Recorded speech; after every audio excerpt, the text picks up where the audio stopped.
নমস্কার বন্ধুরা, শেলিশ ফুড স্টাইলে তোমাদের সবাইকে আরও একবার স্বাগত জানাই। আজকে আমি বানাবো গোবিন্দভোগ চালের পায়েস। আর আমি যেভাবে এই পায়েসটা বানাই সেটাই তোমাদেরকে শেয়ার করছি। চলো বন্ধুরা, রেসিপিটা দেখে নিই। এখানে আমি গোবিন্দভোগ চাল নিয়ে নিয়েছি। চালটা ধুয়ে জলটা ঝরিয়ে নিয়েছি।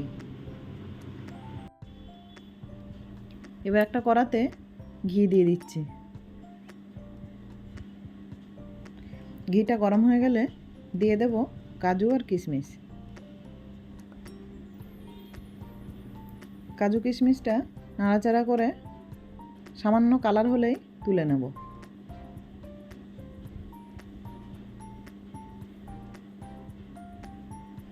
দেখো, হালকা এরকম কালার হয়ে গেলেই এবার আমি কাজু আর কিশমিশটা তুলে নিচ্ছি। কড়াতে আরও 1 চামচ ঘি দিয়ে দিচ্ছি। এবার এই গোবিন্দভোগ চালটা দিয়ে দেব।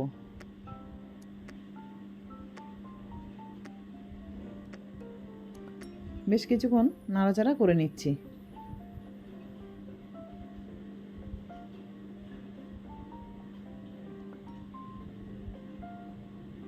এক দু মিনিট মতো নাড়াচাড়া করে নেব। দিয়ে দেব প্যাকেট দুধ নিয়েছি আমি, এখানে 1 লিটার দুধ দিয়ে দিচ্ছি। দুধটা আমি আগেই গরম করে রেখেছিলাম। এবার কিছুক্ষণ নাড়াচাড়া করে নিচ্ছি। দুধ আর চালটা বেশ ফুটে গেছে। এরকম করে নাড়াচাড়া করতে থাকবো।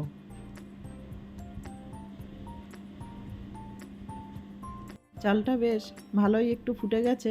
এই সময় দিয়ে দেবো 3-4টে এলাচ থেতো করে দিয়ে দিয়েছি। আর দিয়ে দিচ্ছি একটা তেজপাতা। আবারও কিছুক্ষণ নাড়াচাড়া করে নেব। অন্যদিকে একটা বাটিতে 2 চামচ পাউডার দুধ নিয়ে নিয়েছি। কিছুটা লিকুইড দুধ রেখে দিয়েছিলাম, সেটা গরম করে এই পাউডার দুধের উপর দিয়ে ভালো করে মিক্স করে নেব।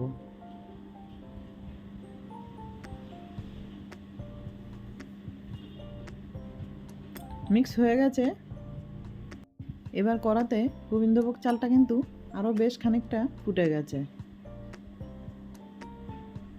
এই সময় আমি গুঁড়ো দুধটা গুলে নিয়েছি, সেটা দিয়ে দিচ্ছি।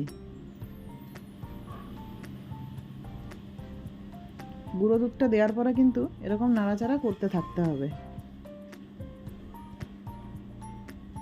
দিয়ে দিচ্ছি ভেজে রাখা কাজু আর কিশমিশটা। আর দিয়ে দেব স্বাদমতো চিনি। আবারও বেশ নাড়াচাড়া করতে থাকবো।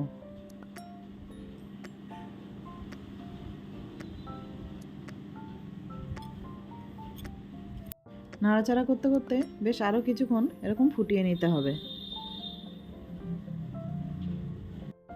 গোবিন্দভোগ চালের পায়েসটা কিন্তু পুরোপুরি রেডি হয়ে গেছে। সময় আমি গ্যাসটা অফ করে দেবো, কেননা পায়েসটা ঠান্ডা হলে আরও বেশ ঘন হয়ে যাবে।